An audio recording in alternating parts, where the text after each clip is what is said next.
नमस्कार मित्रांनो, ठरलं तर मग या मालिकेच्या आजच्या भागात आता अर्जुन सायलीला खूप मिस करत असतो. अर्जुन म्हणतो, बायको मी तुला खरंच खूप मिस करतोय. तुझ्याशिवाय ही खोलीच काय, तर माझं आयुष्य सुद्धा रिकाम आहे. मला आत्ता तुला भेटायचंय. हो, आत्ताच्या आत्ता मला तुला भेटायचंय. पण मी काय करू? अर्जुन म्हणतो, मी तर आता तिला भेटूच शकतो, कारण सिनियरच्या घरी मी कधीही जाऊ शकतो. असं म्हणत आता अर्जुन प्रतिमा आत्यांना फोन करतो आणि म्हणतो, हॅलो प्रतिमा. आत्या तर दुसरीकडे पाहायला मिळत. कल्पनात ताई आणि अस्मिता दोघेही स्मिथला खेळवत असतात. अस्मिता म्हणू लागते, आता कसा आपला स्मिथ अगदी फ्रेश दिसतोय. तर कल्पनाताई म्हणतात, अस्मिता आम्ही सर्वच जण त्याला गोलू म्हणतो, तू मात्र हट्टाने त्याला स्मितच म्हणतेस ना. तर अस्मिता म्हणते, अगं हट्टाने वगैरे काही नाही, त्याचं नावच आहे स्मिथ, आणि खरंच स्मिथ हे नाव किती छान आहे ना. असं म्हणत अस्मिता आणि कल्पनाताई यांच्या गप्पा चालू असतात. त्याचवेळी तिथे अश्विन येतो आणि म्हणू लागतो, काय तुम्ही झोपलं नाही अजून? कल्पनाताई म्हणतात, कसं झोपणार? स्मिथ झोपला नाही, मग आम्ही पण झोपलो नाही. स्मिथ जागा, आम्ही पण जाग्या. तर अश्विन म्हणतो, तू काय रे स्मिथ, काय चाललंय? तुझ रात्र झाली, झोपायचं नाहीये का तुला? असं म्हणत सर्वजण स्मिथला खेळवत असतात, त्याच्याशी गप्पा मारत असतात. तर त्याचवेळी आता तिथून अर्जुन जात असतो. तर कल्पनाई अर्जुनला आवाज देत म्हणतात, अर्जुन अरे तू कुठे निघालायस? अर्जुन म्हणतो, मी कुठे नाही, लॅपटॉप कारमध्ये ठेवायला जात आहे, म्हणजे उद्या ऑफिसला जाताना विसरायला नको ना. कल्पनात ताई म्हणतात, हो अगदी बरोबर, आणि सायली सुद्धा नाहीये आठवण करून द्यायला. अर्जुन म्हणतो, हो ना. तर अश्विन म्हणतो, म्हणजे तू आता कारमध्ये लॅपटॉप ठेवायला जात आहेस का? मग ही बॅग कसली आहे? तर अर्जुन म्हणतो, ही बॅग लॅपटॉपची आणि फाईल्स, त्यामध्ये काही फाईल्स आहे, म्हणजे उद्या मीटिंगला फाईल्स वगैरे मिळायला हव्यात ना, म्हणून सगळ्या फाईल्स घेऊन जात आहे. तर आता अस्मिता म्हणते, हो का, म्हणजे उद्या तुझी क्लायंट मीटिंग आहे का? मग त्या क्लायंट मीटिंगमध्ये तुला कपडे वगैरे चेंज करावे लागणार आहे का, म्हणजे दुसरा युनिफॉर्म? तर अर्जुन म्हणतो, युनिफॉर्म नाही, त्याची काही गरज नाहीये. अश्विन म्हणतो, नाही कसं म्हणजे? त्यावेळी तुला टी शर्ट वगैरे घालायचं असेल ना? अर्जुन म्हणतो, नाही असं काहीच नाहीये. अश्विन म्हणतो, हो का, मग तुझ्या बॅगमध्ये हे टी शर्ट वगैरे? त्यावेळी अर्जुन पाहतो, त्याने त्याच्या बॅगची चैन पूर्ण लावलेलीच नसते आणि त्यामध्ये भरलेले कपडे आता सर्वांना दिसत असतात. अर्जुन लगेच बॅगची चैन लावतो.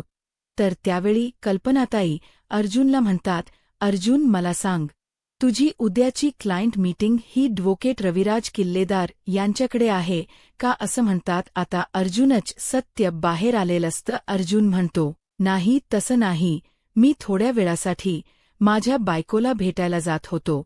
तर आता सर्वजण हसू लागतात. तर अस्मिता म्हणते, हे सत्य आहे. अर्जुन अरे तुला सायली शिवाय चैनच पडत नाही ना रे? तर अर्जुन म्हणतो, ॲक्च्युली तसं काही नाहीये, मी फक्त तिला भेटायला जातोय कारण मला तिला एक निरोप द्यायचा आहे. तर अश्विन म्हणतो, अच्छा, पण आपल्याला मगाशीच कळालं ना की सायली वहिनी झोपली आहे, आता तू जाऊन तिला उठवणार आहेस का? तर आता मात्र अर्जुनला काय बोलावं काहीच कळत नाही. कल्पनाई म्हणतात, अर्जुन अरे तू ताकाला जाऊन भांड का लपवतोयस? तू भाऊजींच्या घरी राहायला जातोयस ना? तर अर्जुन म्हणतो, हो. तर कल्पनाताई म्हणतात, अरे जातोयस ना, मग लवकर जा, उशिरा जाऊ नकोस, आणि हो, तिथे गेल्यानंतर तू सायलीला उठवू नकोस. तुला सायलीशी जे काही बोलायचं असेल ना ते उद्याच बोल. तर अर्जुन म्हणतो, हो. असं म्हणत अर्जुन खुश होतो आणि कल्पनाताईंना म्हणतो, नक्की जाऊ ना? कल्पनाताई म्हणतात, हो. तर आता अर्जुन निघालेला असतो. अस्मिता आणि अश्विन त्याला चिडवत असतात की उद्याची क्लायंट मीटिंग नीट करा, आणि हो लॅपटॉप आणि त्या फाईल्स पण नीट ठेव.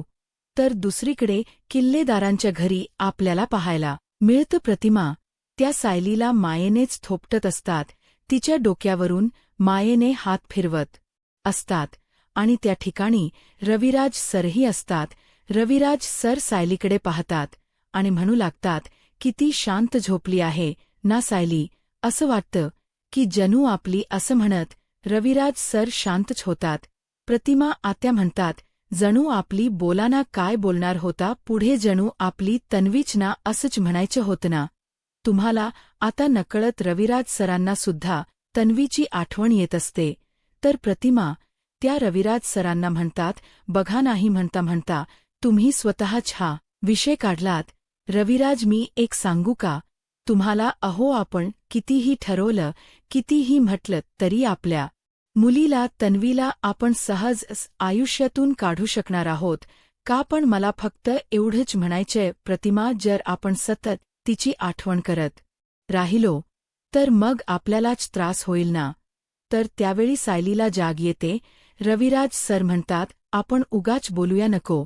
तिला शांत झोपू देत. आता प्रतिमा आत्या आणि रविराज सर तिथून जात असतात तर समोर पाहतात तर अर्जुन उभा असतो. रविराज सर म्हणतात, अर्जुन तू एवढ्या रात्री इथे. तर प्रतिमा आत्या म्हणतात, खरंच तुझ्या मनाने तू जास्त काळच बायकोचा विरह सहन केलास पण आज राहणार आहेस ना. तर अर्जुन म्हणतो, हो आज मी राहणार आहे. तुम्ही सोपाना आपण उद्या बोलू. रविराज सर म्हणतात, बरं ठीक आहे. असं म्हणत रविराज सर आणि प्रतिमा आत्या तिथून निघून जातात. तर आता अर्जुन सायलीच्या बाजूला बसतो आणि म्हणतो, आता मला कुठे रिलॅक्स वाटते. खरं सांगू का मी खरंच तुला खूप मिस करत होतो. आता सायली झोपलेली असते आणि अर्जुन तिच्याकडे पाहत असतो. परंतु त्याच वेळी सायली झोपेत बडबडत असते, मधुभाऊ सांगा ना मधुभाऊ मला उत्तर सांगा ना याचं. मधुभाऊ बोला ना काहीतरी या कोड्याच उत्तर सोडवा ना तुम्ही काहीतरी बोला ना. आता अर्जुन पाहतो तर सायली सोपेत बडबडत असते. तर अर्जुन म्हणतो, मला असं वाटते की कदाचित हिला स्वप्नात मधुभाऊच दिसत असतील. असं म्हणत आता अर्जुन सायलीच्या डोक्यावरून मायेने हात फिरवतो आणि त्यानंतर अर्जुन सायलीच्या पोटावर हात ठेवतो आणि वरून लागतो, बाळा तुझा बाबा तुझ्यावर खूप प्रेम करतोय आणि तितकंच तुझ्या आईवर सुद्धा. तुझ्या आईवर त्याचं खूप प्रेम आहे. पण खरं सांगू का तुझा बाबा तुझ्या आईला तितकाच घाबरतो. ती ज्यावेळी कमरेवर हात घेते आणि डोळे मोठे करून पाहते ना त्यावेळी मात्र मी खूप घाबरतो. तू सांग ना तुझ्या आईला की बाबावर अशी रागवू नकोस, फक्त प्रेम कर. आणि हो खरं सांगू का माझं तुझ्यावर सुद्धा तितकंच प्रेम आहे. पण बाळा मला एक सांग, तू काय म्हणणार आहेस तुझ्या आईला. आई माम आणि हो मला काय म्हणणार आहेस डॅड बाबा पप्पा की जस्ट अर्जुन सायली काही बोल. पण खरं सांगू का माझ्यापेक्षा जास्त प्रेम तू तुझ्या आईवर कर, कारण ती तुला 9 महिने तिच्या पोटात वाढवणार आहे. पण हो तू तिला त्रास देऊ नकोस. असं म्हणत असताना सायलीला थोडी जाग येते. तर अर्जुन आपणच बाळाला शांत करत म्हणतो, काही बोलू नकोस, हे आपल्या दोघांच सिक्रेट आहे. आणि हो आता तुझी आई शांत झोपलीये, तिला उगाच त्रास देऊ नकोस. तू सुद्धा शांत झोप. गुड नाईट पिल्लू आणि गुड नाईट मम्मा. असं म्हणत आता अर्जुन बाळाशी गप्पा मारत असतो. तर आता इथे सायली मात्र शांत झोपलेली असते. पण अर्जुन सायलीला भेटण्यासाठी आलाय हे सायलीला माहीतही नसतं. तर दुसरीकडे आपल्याला जेलमध्ये पाहायला मिळतं प्रियाला आता हवालदार मॅडम तिथून घेऊन जातात. तर दुसरीकडे सचिन आता प्रियाला भेटण्यासाठी जेलमध्ये आलेला असतो. हवालदार मॅडम प्रिया कुठल्या सेलमध्ये आहे हे सचिनला सांगतात. पण सचिन ज्यावेळी तिथे येतो त्यावेळी प्रिया नसते. आता सचिन विचार करत म्हणतो, ही प्रिया कुठे गेली असेल, त्यांनी तर हाच सेल सांगितला होता. तर दुसरीकडे प्रिया ही आता इन्स्पेक्टर साहेबांच्या तिथे आलेली असते. आता त्या मॅडमना तिने रिक्वेस्ट केलेली असते. तर आता हवालदार मॅडम म्हणतात, किती वेळा तुझ्यावर निर्वाणगी करायची. तर प्रिया म्हणते, एकदा फक्त माझी मदत करा, मला फक्त सचिन दीक्षित यांना फोन करायचा आहे. असं म्हणत प्रिया हात सोडते. त्यावेळी आता हवालदार मॅडम प्रियाला फोन लावून देतात. परंतु सचिनचा फोन काही लागत नसतो. तर प्रिया म्हणते, फोन तर लागत नाहीये, पुन्हा एकदा लावून द्या. तर आता हवालदार मॅडम पुन्हा एकदा सचिनला फोन करायला घेतात. तर दुसरीकडे सचिन विचार करतो की ही प्रिया नक्की कुठे गेली असेल. तर त्याच वेळी तिथे कॉन्स्टेबल मॅडम येतात. सचिन त्यांना विचारतो की प्रिया कुठे गेली आहे. तर कॉन्स्टेबल मॅडम म्हणतात मॅडमशी बोलायला गेली असेल किंवा चेकअपसाठी. तर सचिन त्यांना म्हणतो चेकअपसाठी कशासाठी?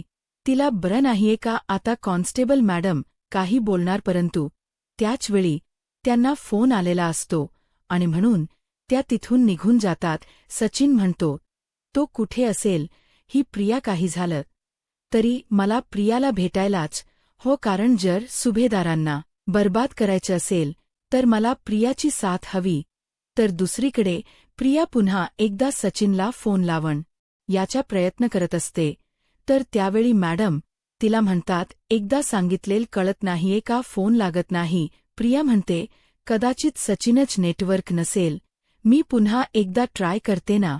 तर मॅडम तिच्या हातून फोन काढून घेतात आणि कॉन्स्टेबल मॅडमना म्हणतात हिला आत्ताच्या आता इथून घेऊन जा.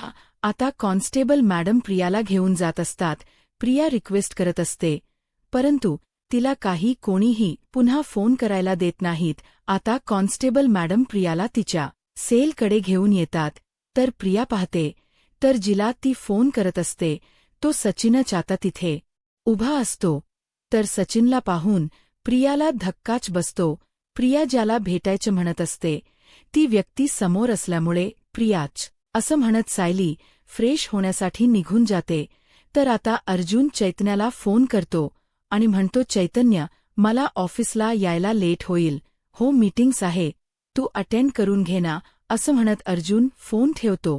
तर दुसरीकडे जेलमध्ये आपल्याला पाहायला मिळतं सचिन ज्यावेळी त्याच्या डिव्होर्सची बातमी प्रियाला सांगतो त्यावेळी प्रिया म्हणते म्हणजे काय, तुझा आणि अस्मिताचा डिव्होर्स झाला सुद्धा?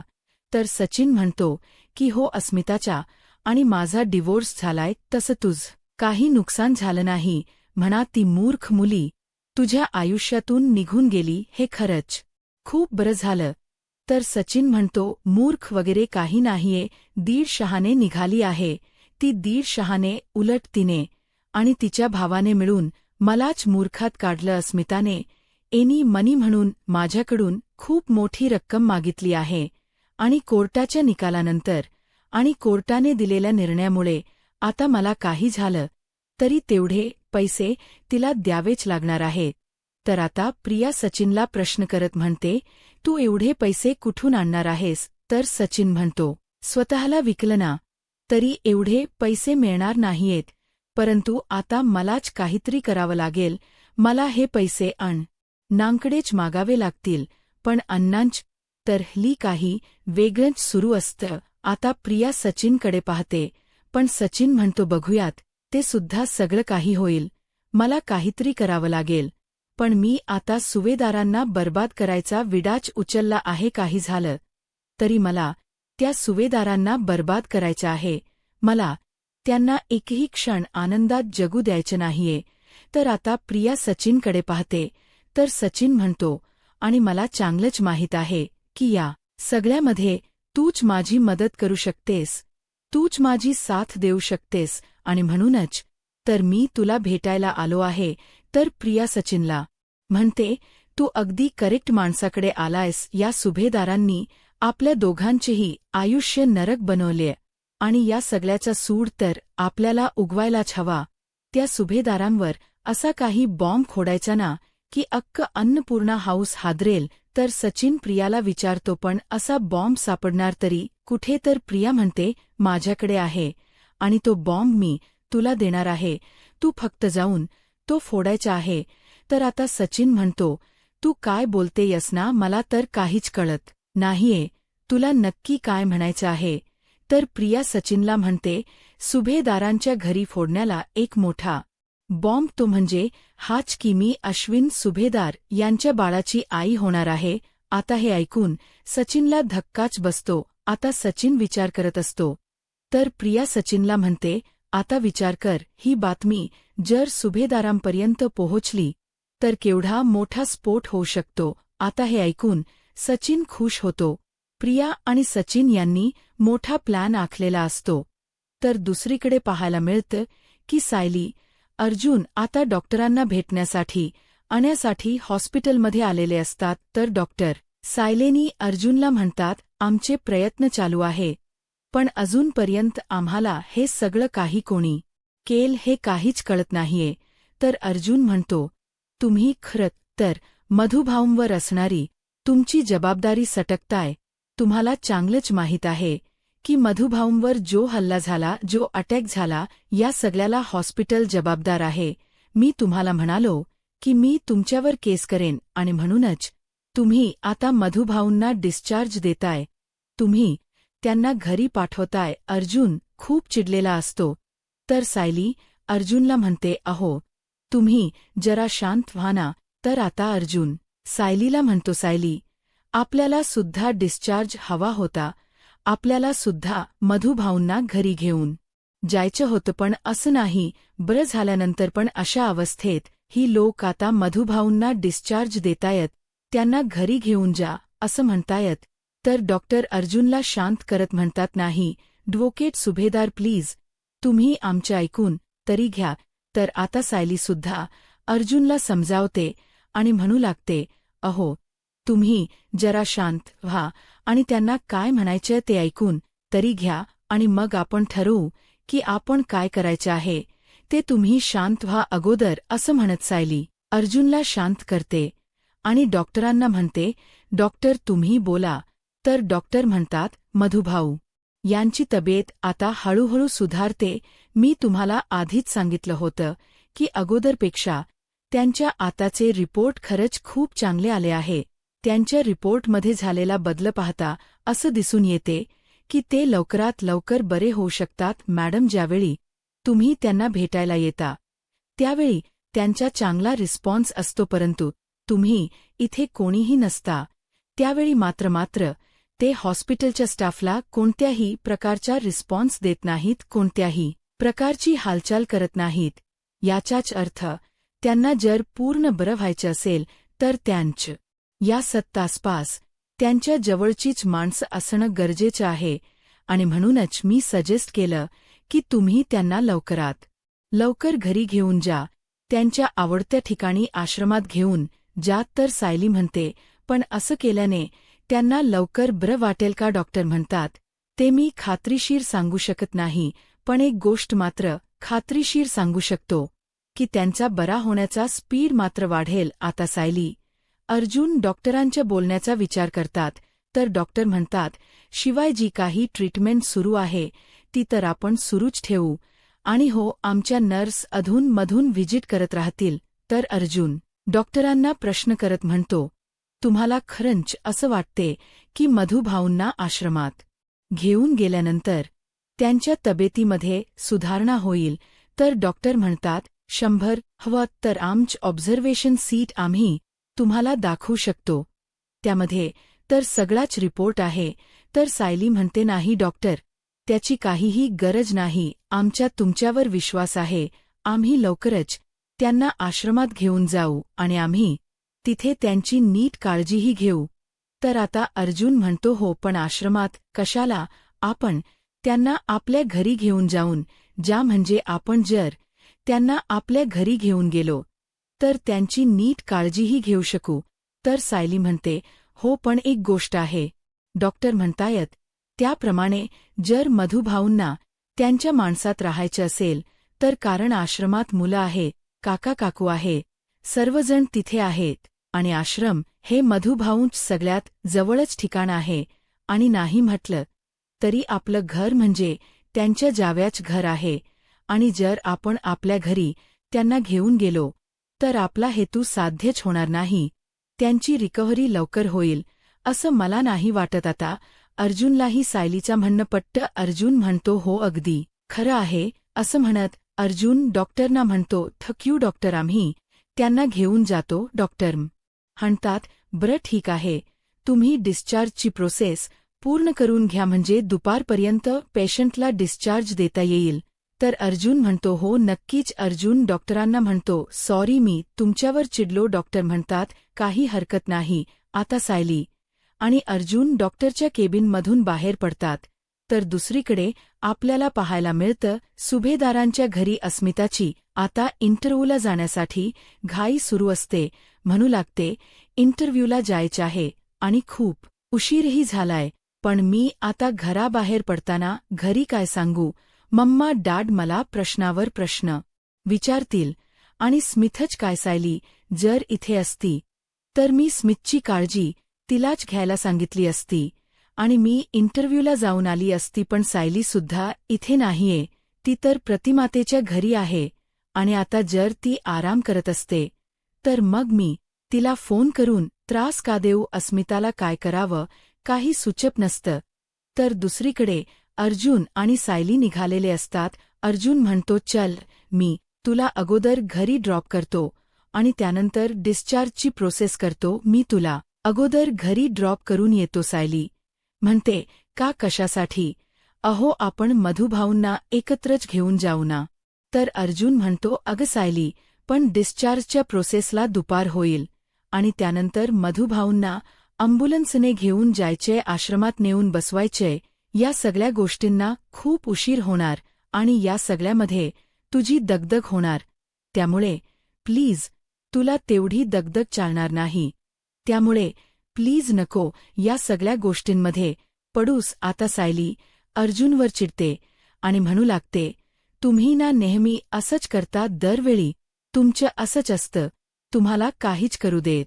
अर्जुन म्हणतो तू काही म्हण, तू माझ्यावर कितीही चिड, पण आता मी तुला असं काहीही करू देणार नाही की ज्यामुळे तुला आणि बाळाला त्रास होऊ शकतो. त्यामुळे आता मी सांगतोय म्हणून तुला घरी जावंच लागेल. 1 मिनिट असं म्हणत अर्जुन फोन करायला घेतो. अर्जुन कुसुमताईंना फोन करतो आणि म्हणतो हॅलो कुसुमताई, हो आम्ही दुपारपर्यंत मधुभाऊंना घेऊन येत आहोत. असं म्हणत अर्जुन फोन ठेवतो आणि म्हणतो बायको सायली म्हणते काही बोलू नका, मी तुमच्यावर रुसले आहे.